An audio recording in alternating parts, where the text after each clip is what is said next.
السلام عليكم ورحمة الله وبركاته إن الحمد لله والصلاة والسلام على رسول الله وبعد প্রিয় দর্শক শ্রোতা, আমেরিকা সহ পৃথিবীর যে প্রান্ত থেকেই এই মুহূর্তে আপনারা উপভোগ করছেন আপনাদের প্রিয় চ্যানেল টিবিএন 24 টেলিভিশনের সাপ্তাহিক জীবন ঘনিষ্ঠ আয়োজন ইসলামী সমাধান, আপনাদেরকে আন্তরিক মোবারকবাদ জানাচ্ছি আমি নিজাম বিন মুহিব। প্রিয় দর্শক, প্রতি সপ্তাহে আমরা একটি গুরুত্বপূর্ণ বিষয় আপনাদের সামনে উপস্থাপন করে থাকি এবং বিদগ্ধ একজন স্কলারকে আমরা আমন্ত্রণ জানাই, যিনি কোরআন সুন্নাহর আলোয় আমাদেরকে আলোকিত করে থাকেন।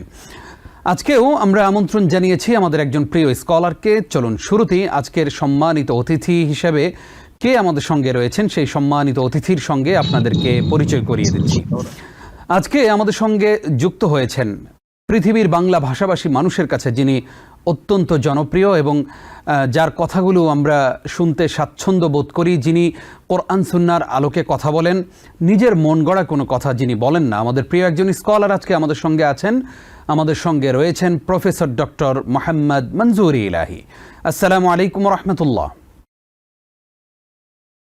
ওয়ালাইকুম আসসালাম ওয়া রাহমাতুল্লাহি ওয়া বারাকাতুহু। উস্তাদ কেমন আছেন? আলহামদুলিল্লাহ, আপনি কেমন আছেন? আলহামদুলিল্লাহ, আমরাও ভালো আছি।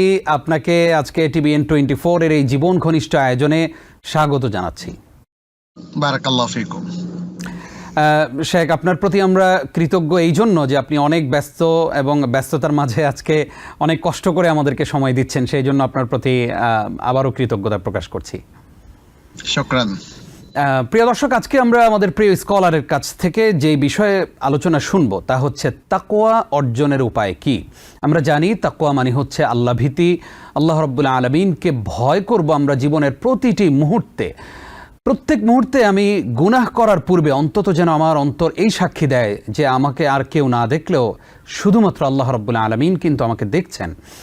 সেই তাকওয়া নিয়ে আজকে আমাদের আয়োজন আমরা সাজিয়েছি। আপনারা স্ক্রিনে প্রদর্শিত নাম্বারে আমাদেরকে প্রশ্ন করতে পারবেন এবং ইনশাআল্লাহ আমরা একটি বিরতির পরে আপনাদের প্রশ্নগুলোর জবাব দেওয়ার চেষ্টা করব ইনশাআল্লাহ। প্রিয় দর্শক, চলুন আলোচনায় আমরা চলে যাই। স্যার, শুরুতেই আপনার কাছ থেকে আমরা জানতে চাই তাকওয়া মানে কি। এই যে তাকওয়া শব্দটা আমরা সবসময় শুনি আপনাদের কাছ থেকে, আমরা এই শব্দটার সাথে পরিচিত, কিন্তু এই তাকওয়া মানেটা কি? ধন্যবাদ আপনাকে। আলহামদুলিল্লাহ, ওয়াসসালাতু ওয়াসসালামু আলা রাসূলিল্লাহ ওয়া আলা আলিহি ওয়া আসহাবিহি ওয়া মান ওয়ালা। তাকওয়া খুবই গুরুত্বপূর্ণ একটি ইসলামিক টার্ম বা পরিভাষা, যেটি আসলে সব ধরনের গুণের সমাহার বলে আমরা অভিহিত করতে পারি। ঈমানের পরে তাকওয়ার যথেষ্ট গুরুত্ব রয়েছে। সেই তাকওয়া দেখা যাচ্ছে যে ঈমানের সাথে সাথে আল্লাহ সুবহানাহু ওয়া তাআলা বারবার উল্লেখ করেছেন, যেমনটি সূরাতুল আরাফের মধ্যে তিনি বলেছেন, ওয়ালাউ আন্না আহলাল কুরা আমানু ওয়াত্তাকাউ লাফাতাহনা আলাইহিম বারাকাতিম মিনাস সামাই ওয়াল আরদ। যদি জনপদের লোকেরা ঈমান আনয়ন করত, ঈমান পোষণ করত এবং তাকওয়া অবলম্বন করত, তাহলে আমরা তাদের উপর আসমান থেকে এবং জমিনের বারাকা উন্মুক্ত করে দিতাম। তো এখানে আমরা তাকওয়া সেই একটা কম্প্রিহেন্সিভ একটা ডেফিনেশন আমরা এখানে আজ করতে পারি। তবে এক্ষেত্রে আমরা, যেহেতু আপনি সংজ্ঞার কথা বলেছেন, এক্ষেত্রে আমরা দেখি যে অনেক উলামায়ে কেরাম তাকওয়ার খুব চমৎকার সব সংজ্ঞা দিয়েছেন। এর মধ্যে তালাক ইবনে হাবিব নামক প্রখ্যাত একজন স্কলার, তিনি তাকওয়ার সংজ্ঞা দিয়েছেন খুব সুন্দর এবং সহজবোধ্য ভাবে। যখন তাকে প্রশ্ন করা হয়েছিল যে আমরা অনেক ফিতনার মুখোমুখি, কিভাবে এই ফিতনাগুলো থেকে আমরা বেঁচে থাকতে পারবো, তিনি বলছেন তাকওয়ার মাধ্যমে পারবেন। তখন তাকে বলা হলো তাকওয়াটা কি। তিনি বলেছিলেন আনতা আমালা বিতাআতিল্লাহ আলা নূরিন মিনাল্লাহ তারজু সাওয়াবাল্লাহ ওয়া আন তাজতানিবা মাআসিয়াল্লাহি আলা নূরিন মিনাল্লাহি তাখাফু ইকাবাল্লাহ। তাকওয়ার দুটো মিনিং এখানে তিনি পাশাপাশি উল্লেখ করেছেন। একটা হলো এই যে তুমি আল্লাহর তাআত তথা আনুগত্য অনুযায়ী আমল করবে, আল্লাহর দেয়া দিক নির্দেশনার আলোকে তথা ওহির আলোকে, এবং আল্লাহর কাছে সওয়াবের প্রত্যাশা করবে। আর তুমি আল্লাহর অবাধ্যতাকে পরিহার করবে আল্লাহর দেয়া নূর তথা ওহির আলোকে, এবং তুমি আল্লাহর আযাবকে ভয় করবে। তাহলে তাকওয়ার দুটো বিষয় এখানে চলে আসছে, যে মানুষ যেন আল্লাহ এবং তার রাসূলের আনুগত্য পোষণ করে এবং সেটা যেন কোরআন সুন্নাহর আলোকে করে, এবং এ থেকে প্রাপ্তির আশা শুধু আল্লাহর কাছেই করে, দুনিয়ার কোনো প্রাপ্তির আশা সে করবে না। আর পাশাপাশি দুনিয়াতে যত পাপ সীমালঙ্ঘন আছে, অন্যায় আছে এবং দুর্নীতি আছে, খারাপ যত জিনিস আছে সেগুলোকে সে পরিহার করবে আল্লাহর শাস্তির ভয়ে। কারণ খারাপ কাজ করলে আল্লাহ শাস্তি দিবেন, অতএব আল্লাহ শাস্তি থেকে বাঁচার জন্যই সে এগুলোকে পরিহার করবে। আর এই যে পরিহার করার যে বিষয়গুলো, এগুলো ওহির আলোকে হবে, অর্থাৎ খারাপ জিনিসগুলোকে ডিফাইন করা হবে কোরআন সুন্নাহর আলোকে। সে নিজে নিজে একটা জিনিসকে খারাপ মনে করবে আর একটা জিনিসকে ভালো মনে করবে, এভাবে তাকওয়া হয় না। তাকওয়া অবলম্বনের জন্য তাকে কোরআন সুন্নাহর সাথে সার্বক্ষণিক জ্ঞানের একটা সূত্র স্থাপন করতে হবে, আর আল্লাহর কাছে সে সবসময় বিনিময় প্রত্যাশা করবে, আর কারো কাছে নয়। এটাই হচ্ছে তাকওয়ার মূল এসেন্স এবং তাকওয়ার মূল সংজ্ঞা। জি, আমরা অত্যন্ত গুরুত্বপূর্ণ সংজ্ঞা জানলাম তাকওয়া সম্পর্কে। আমরা এবার আপনার কাছে জানতে চাই যে তাকওয়া অর্জনের ক্ষেত্রে, তাকওয়া অর্জন করার পূর্বে আমাকে আসলে কোন কোন কাজগুলো করতে হবে? ধন্যবাদ আপনাকে। তাকওয়া অর্জন করার আগে আমাদের ঈমানটাকে নিশ্চিত করতে হবে, আর কোনো কিছু না। ঈমান অর্থাৎ আমরা আল্লাহর প্রতি বিশ্বাস স্থাপন করেছি কিনা, এবং ঈমানের আরো যে অনুষঙ্গগুলো আছে, কম্পোনেন্ট গুলো আছে, সেগুলোকে আমরা ধারণ করছি কিনা এটা নিশ্চিত করতে হবে। এবং এটা নিশ্চিত করার পর মুহূর্ত থেকেই তাকওয়ার চর্চা শুরু করতে হবে। আমরা দেখি যে সাহাবায়ে কেরাম যারা ঈমান এনেছিলেন, সাথে সাথে তারা তাকওয়ার চর্চা শুরু করেছিলেন। তাকওয়ার একটা লেভেল আছে, স্তর আছে। মানে তাকওয়ার চর্চা করার সাথে সাথে একজন ব্যক্তি পূর্ণ মুত্তাকি হয়ে যায় না, তবে তাকওয়ার পথে সে অগ্রসর হতে পারে। আর তাকওয়ার কাজটাও শুরু হবে ঈমানের পরে, তার বাকি যে কাজগুলো শুরু হবে। আমরা যেমন থেকে ঈমানের পরে সে ইবাদত শুরু করবে, ঈমানের পরে সে হালাল হারাম বেছে চলবে, ঈমানের পরে সে প্রত্যেকটা কাজের ক্ষেত্রে আল্লাহ এবং রাসূলের আনুগত্য করবে। এগুলো তাকওয়ার আসলে অংশ। মানে তাকওয়া আসলে আলাদা একটা প্রোগ্রাম নয়, যে প্রোগ্রামটা সে সালাত, সিয়াম, হজ, যাকাত এগুলোর বাইরে করবে, কিংবা যেই প্রোগ্রামটা সে তার আমল আখলাক কিংবা হালাল হারাম বেঁচে চলার বাইরে গিয়ে করবে। যেমন অনেকে তাকওয়াকে পোশাকি তাকওয়া মনে করেন, যে একটা জব্বা পরা, তারপরে একটা বেশভূষা ইসলামিক ভাব নিয়ে আসা। তারা মনে করে যে এতেই একজন লোক মুত্তাকি হয়ে যায়, কিন্তু সত্যিকার অর্থে এতে কেউ মুত্তাকি হয় না। এটা তাকওয়ার একটা ছোট্ট পার্ট, পোশাকের কালচার, আচার আচরণ সুন্দর হওয়া, আল্লাহ ভীতু হওয়া। বাট তার টোটাল লাইফ স্টাইলের মধ্যে সে তাকওয়ার এসেন্সটা নিয়ে আসবে। এবং এর মানেই হচ্ছে ঈমানের পরপরই একজন ব্যক্তির তাকওয়া চর্চা করতে হবে, তাকওয়ার জীবন শুরু হয়ে যায়। জি, আমরা আরো একটি গুরুত্বপূর্ণ বিষয় আমাদের দর্শকদের সামনে উপস্থাপন করতে পারলাম। আমাদের এবার জানার বিষয় হলো মুত্তাকি কারা, এবং আমি কিভাবে বুঝবো যে ওই মানুষটা সত্যিকার অর্থে মুত্তাকি? ধন্যবাদ। খুবই গুরুত্বপূর্ণ আরেকটা প্রসঙ্গ আপনি এখানে নিয়ে এসেছেন। সেটি হচ্ছে, বুঝলাম যে তাকওয়া যারা চর্চা করে তারা মুত্তাকি, এটা তো কমন কথা। বাট মুত্তাকিদের আরো কোনো পরিচয় আছে কিনা? উত্তর হচ্ছে অবশ্যই মুত্তাকিনদের আরো কিছু পরিচয় আছে, যেটি মহান আল্লাহ সুবহানাহু ওয়া তাআলা আল কোরআনে তুলে ধরেছেন। তিনি একদম আল কোরআনের শুরুতে, সূরা আল বাকারার শুরুতেই তিনি মুত্তাকিনদের কিছু সিফাত বর্ণনা করেছেন।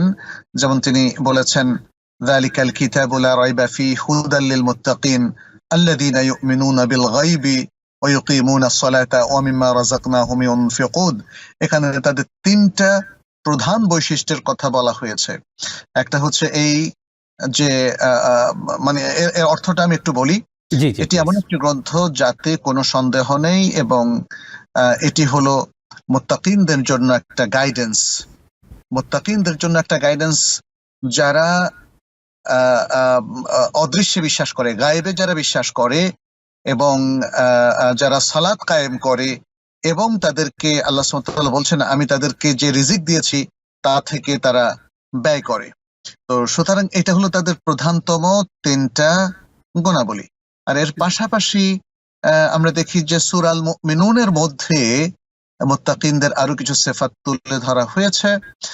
আসলে যারা মুত্তাকিন তারা মুমিনুন, যারা মুমিনুন তারা মুত্তাকিন। প্রকৃত মুমিন মুত্তাকি হতে বাধ্য। আবার প্রকৃত মুত্তাকি সে মুমিন, কারণ আমরা বলেছি ঈমান আনয়ন করার পরেই তাকে মুত্তাকি হতে হয়।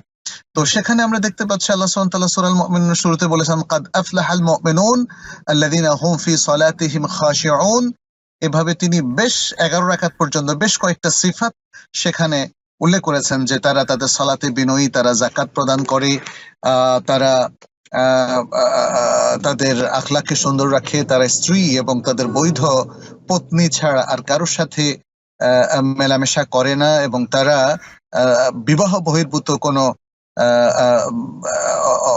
অশালীন সম্পর্ক তারা স্থাপন করে না, ইত্যাদি ইত্যাদি আরো অনেকগুলো বিষয় এখানে বলা হয়েছে। তারা যাকাত দেয়, এভাবে তাদের পরিচিতি তুলে ধরা হয়েছে। আর আমরা দেখি যে মুত্তাকি যারা তাদেরকে ইবাদুর রহমানও বলা হয়, আল্লাহর রহমানের বান্দা, আল্লাহর বান্দা। আল্লাহর আরেকটা নাম হচ্ছে আর রহমান। তো সেখানে সূরা আল ফুরকানের মধ্যেও আমরা দেখি মুত্তাকিনদের বেশ কিছু সিফাত এবং বৈশিষ্ট্য তুলে ধরা হয়েছে। সেখানে বলা হয়েছে তারা রাতে আল্লাহর উদ্দেশ্যে সেজদারত থাকে, রুকুরত থাকে, এবং তারা পৃথিবীতে খুব বিনয়ের সাথে চলাফেরা করে, তারা উদ্ধত এবং অহংকারী রূপে তারা চলাফেরা করেন, ইত্যাদি আরো অনেকগুলো বৈশিষ্ট্য দেওয়া হয়েছে। তো সুতরাং মুত্তাকি বলতে শুধুমাত্র বেশভূষাধারী কোনো ব্যক্তিকে বোঝায় না। মুত্তাকি বলতে বোঝায় এমন ব্যক্তি যে পূর্ণ ঈমানের অধিকারী, পূর্ণ ঈমান পোষণ করে এবং সে সালাত কায়েম রাখে। ইসলামের যে ফরজ ওয়াজিবের যে বড় অব্লিগেশনটা আছে, যে কর্ম গুলো মানুষের উপর ফরজ করে দেওয়া হয়েছে, সবগুলো সে আদায় করে, এবং সে হালাল হারাম বেছে চলে, এবং সে আল্লাহর প্রতি শুকরগুজার বান্দা। সে নবী সাল্লাল্লাহু আলাইহি ওয়াসাল্লামের সুন্নাহকে পরিপূর্ণ অনুসরণ করে, সে আল্লাহর হক বান্দার হক পরিপূর্ণভাবে রক্ষা করে, এবং সে কোনো পাপ এবং দুর্নীতির সাথে লিপ্ত হয় না। তবে যদি কখনো ভুলে ভালে সে কোনো পাপ করে ফেলে, অন্যায় করে ফেলে, সে সাথে সাথে তওবা করে আবার আল্লাহ অভিমুখী হয়ে যায়। মোটামুটি এগুলো হচ্ছে মুত্তাকিদের বিশেষ কিছু বৈশিষ্ট্য। জি, আমরা মুত্তাকিদের পরিচয় জানলাম। আমরা এবার আপনার কাছে জানতে চাই যে আমি যে তাকওয়া অর্জন করব, সেই তাকওয়া অর্জনের উপায়গুলো কি? যদিও অনেকগুলো বিষয় আপনি অলরেডি নিয়ে এসেছেন, তারপরে স্পেসিফিক যদি কয়েকটা উপায় অর্জনের পথ আমাদেরকে দেখিয়ে দিতেন। তাকওয়া অর্জন করতে চাই, কিভাবে অর্জন করব? জি, তাকওয়া অর্জনের উপায়গুলো আসলে মানে ভিন্ন ধর্মী এমন কিছু নয়, বরং কমন বিষয়গুলো যেগুলো আমরা কোরআন হাদিসের মাধ্যমে আমাদের কর্মসূচি হিসাবে পেয়েছি। তাকওয়া অর্জনের জন্য একজন মানুষকে অস্বাভাবিক কোনো জীবনযাপন করতে হয় না, বরং তিনি একজন প্র্যাকটিসিং মুসলিম হলেই তার জন্য তাকওয়া অর্জন করাটা সহজ হয়ে যায়। যাই হোক, তাকওয়া অর্জন করার জন্য প্রথম যে বিষয়গুলো দরকার সেটি হচ্ছে বিশুদ্ধ ঈমান, বিশুদ্ধ আকীদা। বিশুদ্ধ ঈমান এবং আকীদা ছাড়া কোনো ব্যক্তি আসলে মুত্তাকি হতে পারে না। যেমনটি আমরা আল কোরআনের মধ্যে দেখি, আল্লাহ সুবহানাহু ওয়া তাআলা আমাদেরকে শিরক মুক্ত থাকতে বলেছেন, কুফরি মুক্ত থাকতে বলেছেন। শিরকের ব্যাপারে তিনি বলেছেন ইন্নাল্লাহা লা ইয়াগফিরু আন ইউশরাকা বিহি ওয়া ইয়াগফিরু মা দুনা যালিকা লিমান ইয়াশা। নিশ্চয়ই আল্লাহ তাআলা তার সাথে শরীক করাকে ক্ষমা করেন না, এছাড়া তিনি অন্য সকল পাপকে ক্ষমা করেন। অতএব কোনো ব্যক্তি যদি তার ঈমানকে শিরক মুক্ত করতে না পারে, কুফরি মুক্ত করতে না পারে, তাহলে তাকওয়া অবলম্বন করার কোনো সুযোগ তার নাই, সে মুত্তাকি হতে পারবে না। এবং আমরা আরেকটি আয়াতে দেখি আল্লাহ সুবহানাহু ওয়া তাআলা বলেছেন ওমা ইউমিনু আকতারুহুম বিল্লাহি ইল্লা ওয়া হুম মুশরিকুন। বলেছেন অনেক মানুষ, তারা বা অধিকাংশ মানুষের কথাই বলেছেন, তারা, এটা জাহেলি যুগের সেই রাসূল সাল্লাল্লাহু আলাইহি ওয়াসাল্লামের যুগের কিছু মানুষ, যেটা আজকেও আমরা অনেককে দেখি। রাসূল কোরআনের সাথে তাদের সম্পর্কে বলা হচ্ছে যে তারা অধিকাংশ ঈমান আনে, তবে সাথে শিরকও করে। তাহলে শিরক এবং ঈমানের সহাবস্থান আসলে আমাদেরকে সত্যিকার মুত্তাকি করবে না, এমনকি মুমিনই করবে না। কারণ শিরক করার সাথে সাথে ঈমানটা চলে যাবে। এজন্য আল্লাহ সুবহানাহু ওয়া তাআলা বলেছেন তিনি শিরক করাকে ক্ষমা করেন না, বরং শিরক করলে তিনি চির জাহান্নামে দেওয়ার মতো শাস্তিও তিনি প্রদান করবেন। তাহলে মুত্তাকি হওয়ার জন্য প্রথম যে বিষয়টা সেটি হচ্ছে আকীদাকে কোরআন সুন্নাহর আলোকে সাজানো, বিশুদ্ধ আকীদা নিশ্চিত করা, এবং আমাদের ঈমানকে যা ধ্বংস করে নওয়াকিদুল ঈমান, সেগুলোকে পরিহার করা এবং সে নিশ্চিত করা যে আমি নওয়াকিদুল ঈমানের মধ্যে সম্পৃক্ত নেই। আচ্ছা, জি। দ্বিতীয় যে বিষয়টা সেটি হচ্ছে আমাদের দৈনন্দিন যে ফরজ ওয়াজিব গুলো আল্লাহ সুবহানাহু ওয়া তাআলা দিয়েছেন সেগুলো আদায় করা, যেমন হচ্ছে সালাত, 5 ওয়াক্ত সালাতের ফরজটা আদায় করা। স্যার, আমরা এই আলোচনার বাকি অংশ শুনবো ইনশাআল্লাহ ছোট্ট একটি বিরতির পর। প্রিয় দর্শক, আপনারা দেখছেন আপনাদের প্রিয় আয়োজন TVN 24 টেলিভিশনের সাপ্তাহিক জীবন ঘনিষ্ঠ আয়োজন ইসলামী সমাধান। জুমা পূর্ববর্তী আয়োজনের এই পর্যায়ে নিচ্ছি ছোট্ট একটি বিরতি, আমাদের সঙ্গেই থাকুন। স্বাগত আরও একবার। প্রিয় দর্শক, আপনারা দেখছেন TVN 24 টেলিভিশনের জুমা পূর্ববর্তী বিশেষ আয়োজন ইসলামী সমাধান, যে আয়োজনের মাধ্যমে আমরা কোরআন এবং হাদিসের জ্ঞান অর্জন করতে পারি। আর আজকে আমরা গুরুত্বপূর্ণ যে বিষয় আপনাদের কাছে জ্ঞান প্রচার করছি তা হচ্ছে তাকওয়া অর্জনের উপায়। আর এ বিষয়ে কথা বলছেন প্রফেসর ডক্টর মোহাম্মদ মনজুর ইলাহি। স্যার, আপনাকে আরও একবার স্বাগত জানাচ্ছি আমরা। ধন্যবাদ।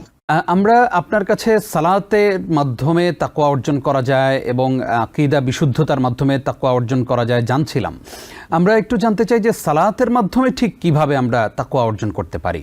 কারণ আমরা অনেক সময় দেখি যে সালাত আদায় করি কিন্তু সালাতে আমার মনোসংযোগ থাকে না, সালাত আদায় করি কিন্তু সেই সালাতে আমার সূরা কেরাত বিশুদ্ধ হচ্ছে না, ভুল হচ্ছে। কিভাবে সালাতের মাধ্যমে আমি তাকওয়া অর্জন করব? জি, ধন্যবাদ আপনাকে। আমি আপনার আগের প্রশ্নের দু একটা পয়েন্ট বলে আপনার এই প্রশ্নের উত্তর দিতে দেব ইনশাআল্লাহ। প্রথম হচ্ছে আমরা বলছিলাম তাকা অবলম্বনের উপায়, আমরা বলেছি শিরক কুফরি মুক্ত থাকা। দ্বিতীয় হচ্ছে আমরা বলেছি ইবাদতগুলো, বিশেষ করে ফরজ ইবাদতগুলো সঠিকভাবে সুন্দরভাবে আদায় করা। সালাতটা ঠিক কিভাবে তাকওয়া আমাদেরকে উপহার দেয় আমরা সেটা নিয়ে একটু পরে আসছি। পাশাপাশি আমরা বলবো যে সর্বতভাবে হারামকে বর্জন করে, এটা তাকওয়ার একটা অত্যন্ত গুরুত্বপূর্ণ প্রসঙ্গ বা একটা কম্পোনেন্ট। যে ব্যক্তি প্রতিনিয়ত হারামের মধ্যে সম্পৃক্ত হয়, হারাম কাজে সম্পৃক্ত হয়, মূলত তার মধ্যে কোনো তাকওয়া কাজ করে না। বরং একজন ব্যক্তিকে তাকওয়া শূন্য করে ফেলে হারামে সম্পৃক্ত হওয়া। কোনো ব্যক্তি যদি চুরি চামারি করে, ডাকাতি, রাহাজানি, দুর্নীতি, অন্যায় কিংবা মদ পান করে, জেনা, ব্যভিচার এগুলোতে লিপ্ত হয়, তাহলে দেখবেন যে সে ব্যক্তিগত জীবনে ইবাদতটাও ছেড়ে দিয়েছে, এমনকি একটা সময় সেই ঈমান শূন্য হয়ে পড়ে। ফলে তাকওয়ার জন্য হারাম মুক্ত থাকা খুব জরুরি এবং তাকওয়ার আরো লেভেলটা বাড়বে যদি মানুষ যে কাজগুলো ফরজ নয় সেগুলোর প্রতি গুরুত্ব দেয়। যেমন তাহাজ্জুদ সালাহ, আল্লাহর কাছে প্রতিনিয়ত দোয়া করা এবং অতিরিক্ত নফল সালাহগুলো আদায় করা, যেমন চাশতের নামাজ যেটাকে আমরা বলি সালাতুদ দুহা, অতিরিক্ত যে নফল সিয়াম গুলো আছে সোমবার, বৃহস্পতিবার অথবা আশুরার সিয়াম, তারপরে আরাফার সিয়াম, জিলহজ মাসের প্রথম 8 দিন 9 দিনের সিয়াম ইত্যাদি। এই আমলগুলো তাকে আসলে তার ফরজ কাজগুলোকে আরো সুন্দর করে পারফর্ম করতে শেখায়, ফলে তার তাকওয়া অনেকভাবে বেড়ে যায়। আমরা দেখি যে ইবাদত, আমরা যে অনেকগুলো ইবাদত করছি তার মূল কাজটা হচ্ছে মানুষকে মুত্তাকি বানিয়ে দেওয়া। আপনি প্রশ্ন করেছিলেন যে সালাত কিভাবে মানুষকে মুত্তাকি বানায়। সালাত মানুষকে মুত্তাকি বানায় কারণ সালাতের মাধ্যমে মানুষ প্রতিনিয়ত আল্লাহকে স্মরণ করে। যেমন আল্লাহ সুবহানাহু ওয়া তাআলা বলেছেন ওয়াকিমিস সালাতা লিযিকরি, আমাকে স্মরণ করার জন্য সালাত পড়ো। আসলে সালাত ইটসেলফ ইজ এ যিকর, যেটা আল্লাহমুখী করে দেয়, আমাকে আল্লাহর সাথে একটা স্পেশাল ক্লোজ একটা রিলেশন তৈরি করে দেয়। ফলে সালাত হলো যিকর এবং তাকওয়ার সবচেয়ে বড় উপকরণ। পাশাপাশি আল্লাহ সুবহানাহু ওয়া তাআলা বলেছেন ওয়াকিমিস সালাহ ইন্নাস সালাতা তানহা আনিল ফাহশাই ওয়াল মুনকার, সালাত কায়েম করো কারণ সালাত অশ্লীলতা এবং মুনকারাত, যত অন্যায় কাজ আছে, খারাপ কাজ আছে সেগুলো থেকে রক্ষা করে। তাহলে আমরা দেখতে পাচ্ছি যে সালাতের মধ্য দিয়ে মানুষ হারামকে ব্যাপকভাবে বিদায় জানাতে পারে, হারাম থেকে নিজেকে সংবরণ করতে পারে, নিজেকে কন্ট্রোল করতে পারে, হারামকে পরিহার করতে পারে, যেটা তাকওয়ার একটা অত্যন্ত গুরুত্বপূর্ণ অঙ্গ। ফলে প্রতিনিয়ত 5 ওয়াক্ত সালাতের মধ্য দিয়েই একজন ব্যক্তি সবচেয়ে ভালো মুত্তাকি হওয়ার সুযোগটা পায়। জি, জাযাকাল্লাহ খাইর। শেখ, এই মুহূর্তে আমাদের সঙ্গে একজন দর্শক আছেন, আমরা ওনাকে যুক্ত করছি। আসসালামু আলাইকুম। হ্যালো। জি জি, আমরা আসসালামু আলাইকুম। ওয়ালাইকুম আসসালাম। হ্যাঁ, এখন এই স্বামী স্ত্রী নিয়ে ও আসতে চায় না, সবকিছুর দাম, এখন এটা কি করা যায়? আপনার প্রশ্নটি আমরা পরিপূর্ণ শুনতে পাইনি, আরেকবার করবেন। হ্যাঁ, স্বামী স্ত্রী গ্যাঞ্জাম নিয়ে ও আসতে চায় না, সবকিছু জানে। এখন এটা হাদিসে কি বলে? স্বামী স্ত্রী আনতে চায় না মানে? মানে আসতে চায় না, ও আসতে চায় না, স্বামী আনতে চায়। ও আচ্ছা আচ্ছা আচ্ছা, জি জি, ধন্যবাদ আপনাকে, আমাদের সঙ্গেই থাকুন। শেখ, স্ত্রীকে স্বামী আনতে চায় কিন্তু স্ত্রী আসতে চায় না, এখন করণীয় কি? আবার বলুন তো। স্বামী স্বামী তার স্ত্রীকে আনতে চায়, হয়তো ওনাদের মধ্যে কোনো মনোমালিন্য হয়েছে, সেই কারণে ওনারা দুইজন এখন দুই জায়গায় আছেন। এখন স্বামী চাচ্ছেন স্ত্রীকে আনতে, স্ত্রী আসতে চাচ্ছেন না, এখন করণীয় কি? আচ্ছা, ধন্যবাদ। করণীয়টা তো খুবই স্পষ্ট। স্বামী স্ত্রীকে আনতে চাচ্ছেন, তার মানে হচ্ছে তাদের বিবাহ বন্ধনটা আছে। জি জি বিবাহ বন্ধন যেহেতু আছে, তাহলে স্ত্রীর উপর ওয়াজিব হচ্ছে স্বামীকে মান্য করা এবং স্বামীর আনুগত্য করা। তিনি তার অভিভাবক হিসাবে স্বামীর কথা মান্য করবেন এবং স্বামীর সাথে অবস্থান করবেন, এটাই হচ্ছে স্বাভাবিক। এখন এখানে একটা কিছু আঁচ করা যাচ্ছে, এটা যে সম্ভবত স্বামী তার অধিকার রক্ষা করেন না অথবা তার উপর জুলুম করেন, এমন একটা অভিযোগ স্ত্রীর পক্ষ থেকে হয়তো স্বামীর প্রতি থাকতে পারে। জি জি এই জন্য তিনি স্বামীর সাথে ফিল করছেন না, হতে পারে এই বিষয়টা। জি তো জি বিষয়টা যদি এমনই হয়ে থাকে, তাহলে উভয় পক্ষ একসাথে বসা উচিত।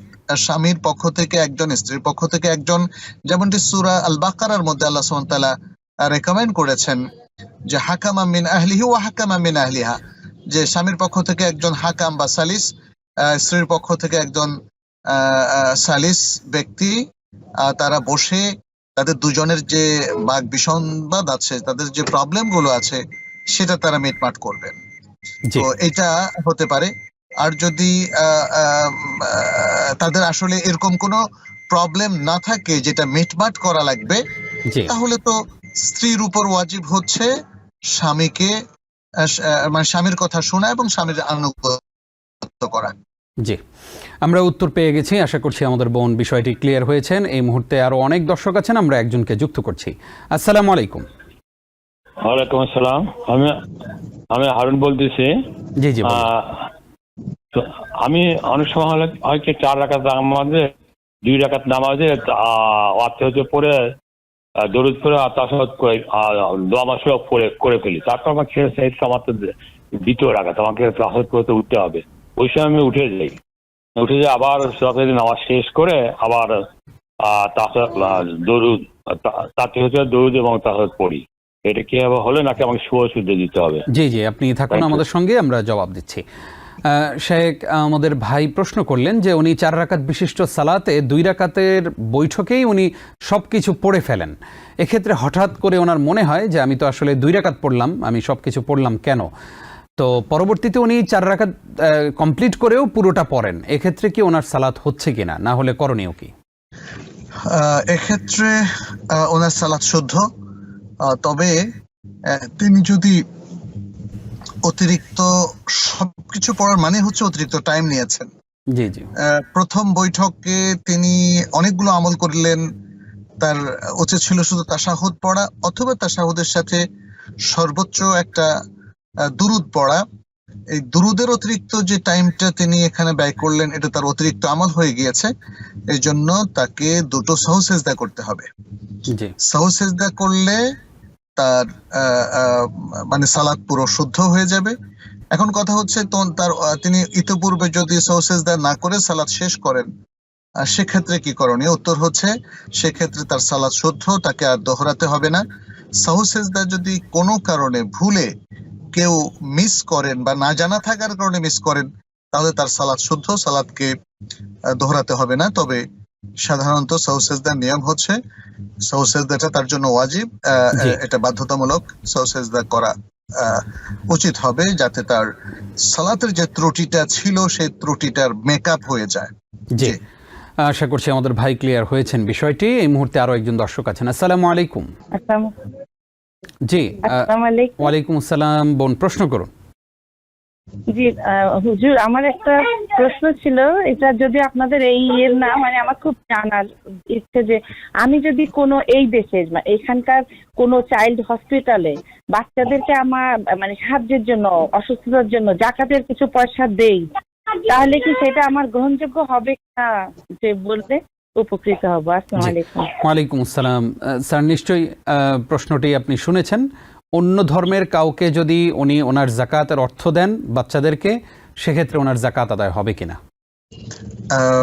আসলে জাকাতের বিষয়ে কমন ইনস্ট্রাকশন হচ্ছে রাসূল সাল্লাল্লাহু আলাইহি ওয়াসাল্লাম যেমনটি বলেছেন, তুখাযু মিন আগনিয়াহিম ফাতুরাদ্দু আলা ফুকারাহিম, মুসলিমদের ধনীদের কাছ থেকে এটা গ্রহণ করে দরিদ্রদের উপর সেটা বন্টন করা হবে। ফলে সেই বিষয়টা আমাদেরকে খেয়াল রাখতে হবে। সাধারণত অমুসলিমদেরকে আমরা সাদাকা থেকে দিতে পারি বা আমাদের অন্য যে কোনো ডোনেশন তাদেরকে দিতে পারি, বিশেষ করে মানবিক যে ডোনেশনটা আছে। জি। কিন্তু জাকাত নামক যে চ্যারিটিটা আছে আমাদের ইসলামে, সেটা মুসলিমদের মধ্যে সীমাবদ্ধ থাকবে, এটাই বিশুদ্ধ মত। যদিও স্কলারদের কেউ কেউ অমুসলিমদেরকে দেওয়া যাবে বলেছেন, কিন্তু আসলে সেটা শুদ্ধ নয়। একটা ক্ষেত্রে শুধু অমুসলিমদেরকে দেওয়ার অপশন আছে, সেটি হচ্ছে যারা ইসলাম গ্রহণের জন্য প্রস্তুত তাদেরকে দেওয়া যেতে পারে, যে টাকাটা পেলে তারা ইসলাম গ্রহণ করবে। অথবা যারা নমুসলিম তাদেরকেও দেওয়া যেতে পারে। নমুসলিম অবশ্য মুসলিমই হয়ে যায়, তাকে তো অমুসলিম বলা যাবে না। আর আরেকটা ক্ষেত্রেও জাকাত এর ব্যবহার ওলামাই কেরাম অমুসলিমদের ক্ষেত্রে জায়েজ বলেছেন, সেটা হচ্ছে অমুসলিমদের আক্রমণ এবং তাদের পক্ষ থেকে যে চ্যালেঞ্জ গুলো আছে, বালা মুসিবত তারা তৈরি করছে, সেটা থেকে বাঁচার জন্য জাকাত থেকে তাদেরকে টাকা দিয়ে তাদের যে অকল্যাণ আছে বা মুসলিমদের প্রতি তারা যে অন্যায় অবিচারগুলো করছে সেটা থেকে বাঁচার জন্য কোনো কোনো ক্ষেত্রে জাকাত দেওয়া যেতে পারে। কিন্তু সাধারণভাবে আমাদের লোকালয়ে যে সকল অমুসলিমরা থাকে তাদেরকে আমরা আমাদের সাদাকা থেকে বা ডোনেশন থেকে দেব, জাকাত থেকে নয়। জি শেখ, আমরা একটু ফেরত আসতে চাই যে আমরা এই যে আসছে রমজানে আমরা কিভাবে তাকওয়া অর্জন করব। তাকওয়ার মাস বলা হয় রমজানকে। আমাদের আজকের বিষয় তাকওয়া অর্জনের উপায়। আপনার কাছে জানতে চাওয়া হলো, রমজান মাসটা আমার জন্য কিভাবে তাকওয়া অর্জনের মাস হতে পারে? ধন্যবাদ আপনাকে। যে তাকওয়া অর্জনের অন্যতম একটা উপায় হচ্ছে সিয়াম। জি জি। সিয়ামের একটা স্পেশাল প্রোগ্রাম হচ্ছে রমাদানের সিয়াম, সওম রমাদান। কারণ রাসূলুল্লাহ সাল্লাল্লাহু আলাইহি সাল্লাম বলেছেন, যেমনটি বুখারী মুসলিমের হাদিসে আমরা দেখেছি, আব্দুল্লাহ ইবনে ওমর রাদিয়াল্লাহু তাআলা আনহুমা থেকে বর্ণিত এই হাদিসটি, নবী সাল্লাল্লাহু আলাইহি সাল্লাম বলেন, বুনিয়াল ইসলামু আলা খামসিন শাহাদাতি আল্লা ইলাহা ইল্লাল্লাহ ওয়া আন্না মুহাম্মাদার রাসূলুল্লাহ ওয়া ইকামিস সালাহ ওয়া ইতাইজ যাকাত ওয়া সাওমি রমাদান ওয়া হজ্জিল বাইতি মান ইসতাতা ইলাইহি সাবিলা। এখানে ওয়া সাওমি রমাদানের কথা বলা হচ্ছে, রমাদান মাসের সিয়াম। তো রমাদান মাসের সিয়াম অত্যন্ত গুরুত্বপূর্ণ একটা সিয়াম। ফলে এর যে ইমপ্লিকেশন এবং এর যে সিয়ামের মাধ্যমে, সিয়াম সাধনার মাধ্যমে এর যে ফলাফল, সেটা আসলে অসাধারণ। আর সেটার মূল ফলাফলটা হলো তাকওয়া, যেটি সূরা আল বাকারার 183 নম্বর আয়াতে আমরা স্পষ্ট করে জানতে পারি। আল্লাহ সুবহানাহু ওয়া তাআলা বলছেন, কুতিবা আলাইকুমুস সিয়ামু কামা কুতিবা আলাল লাযিনা মিন ক্বাবলিকুম লাআল্লাকুম তাত্তাকুন। তোমাদের উপর সিয়াম কে ফরজ করা হয়েছে। দেখেন, এখানে বলা হচ্ছে তোমাদের উপর সিয়ামকে ফরজ করা হচ্ছে, অর্থাৎ যেটাকে আমরা রোজা বলি, যেমনটি তোমাদের পূর্ববর্তীদের উপরও ফরজ করা হয়েছিল। তার মানে সিয়ামটা আগের জাতিগুলোর উপরও ফরজ ছিল। লাস্টে বলা হচ্ছে লাআল্লাকুম তাত্তাকুন, যেন তোমরা তাকওয়া অবলম্বন করো, যেন তোমরা তাকওয়া প্রাপ্ত হও। তাকওয়া তোমাদের ফলাফল হিসাবে তোমাদের জীবনে ভ্যালু অ্যাড করে। তাহলে বোঝা গেল যে সিয়াম এখানে কিন্তু ফরজ সিয়ামের কথাই যদিও বলা হচ্ছে, but at the same time সকল সিয়ামই আমাদের তাকওয়ার লেভেলকে বাড়িয়ে দেয়। তো রমাদানের সিয়ামের আসলে আরো গুরুত্বপূর্ণ একটা প্রভাব রয়েছে মুসলিম জীবনে। কারণ রমাদান মাসের সেলফ একটা অত্যন্ত ভার্চুয়াস মাস, অর্থাৎ যে মাসের ফজিলত অনেক বেশি। এই মাসে আল কোরআন নাযিল হয়েছে। এই মাসে শয়তানগুলোকে শৃঙ্খলিত করে রাখা হয়, জান্নাতগুলোকে ওপেন করে দেওয়া হয় এবং জাহান্নামগুলোকে বন্ধ রাখা হয়, ইত্যাদি ইত্যাদি আরো অনেকগুলো ফজিলত এ মাসে আছে। এ মাসে আল্লাহ সুবহানাহু ওয়া তাআলা বান্দার দোয়াকে কবুল করেন।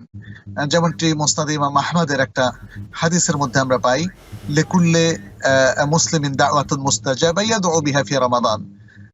মুসলিমরা যে দোয়াগুলো রমাদান মাসে করে সেটি মুস্তাজাব, সেটি কবুল হবে আল্লাহর কাছে বা কবুলের যোগ্য ইত্যাদি এভাবে বলা হয়েছে। ফলে রমাদান মাসটাকে আল্লাহ সুবহানাহু ওয়া তাআলা স্পেশালি সিয়ামের মাস হিসাবে তৈরি করেছেন, সিয়ামকে এর প্রধান প্রোগ্রাম করে দেওয়া হয়েছে। ফলে এই সিয়ামরত অবস্থায় এই যে মানুষ কোরআন চর্চা করছে, কোরআন বুঝতেছে, যেটা আমরা রাসূল সাল্লাল্লাহু আলাইহি ওয়াসাল্লাম এবং জিবরিলের আমল থেকেও দেখি। রমাদানের প্রতি মাসে জিবরিল আলাইহিস সালাম পুরো মাস জুড়ে রাসূল সাল্লাল্লাহু আলাইহি ওয়াসাল্লামের কাছে এসে দুজনে কোরআনের পঠন পাঠনে লিপ্ত হতেন। তারপরে রমাদান মাসে দানশীলতার ব্যাপারটা আমরা দেখি, যে দানশীলতার মধ্য দিয়ে রাসূল সাল্লাল্লাহু আলাইহি ওয়াসাল্লাম তার জীবনের শ্রেষ্ঠ সাদাকার চর্চা করতেন।